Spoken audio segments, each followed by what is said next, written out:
ငါပြုတ်ပကံနဲ့ကဒီငါဥကိုတွေးလိုက်ရတော့ကိုပဲအမြင်မှားလာဆိုပြီးတော့နောက်တစ်ခေါက်ပြန်ကြည့်လိုက်သေးတယ်ဟဲ့မဟုတ်ပါဘူးဒီငါဥကိုကအနေထိုင်မတက်တာပါဟဲ့ရုံထင်ကြောင်းထင်ဖြစ်အောင်လို့နော်တော်ကေပြီးလို့ပြုတ်ခံရတဲ့ငါဘွားရောက်နေရတာအောင်မအော်ကူကအနေထိုင်မတက်ဘူးမွေးငါချက်ဖို့တက်တာတော့ငခုလေးပြုတ်ထားတာပေါ့ကွယ်မွေးငါမချက်ခင်ဆိုလေကျမမေကအဲ့ငါပြုတ်ပြီးပြီဆိုရင်မုတ်ဖက်နဲ့အဲ့ဒီငါနဲ့ကိုရောပြီးတော့တုတ်စားတယ်ငါပြုတ်ထဲကငရုတ်သီးပတ်လေးတွေရယ်ငခုကအသားရယ်နောက်တော့နနမင်းရယ်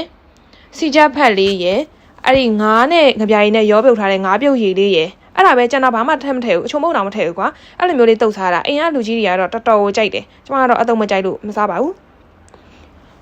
အမြင်မှားမှဆိုလို့ဆိုပြီးတော့နောက်တစ်ခေါက်ပြန်ကြည့်ပြီးတော့ထပ်ထည့်ပေးထားတာအဲ့ဒီဗီဒီယိုတကယ်တော့မမှားဘူးနော်အဲ့ဒီငါးဥကအနေထိုင်မတက်တာငါးဘဝရောက်နေပြီလို့တော်ကေပြီးတာတောင်မှပဲအော်ကူကအနေထိုင်မတက်ဘူးတကယ်တော်ကေပြီးတာတောင်မှအနေထိုင်မတက်တဲ့ငါးဥကိုဗလိနေတော့မှပဲကစုံပြုတ်မြေပဲပြုတ်အတန်ကြလို့မုတ်ဆင်းပြောက်ဝင်လိုက်ပါအောင်မယ်ကစုံကိုအဲ့လိုမျိုးပြက်ကွဲနေအောင်ပြုတ်ထိုင်အရင်ကြိုက်တယ်အများကြီးဝါးကြမလို့တော့လို့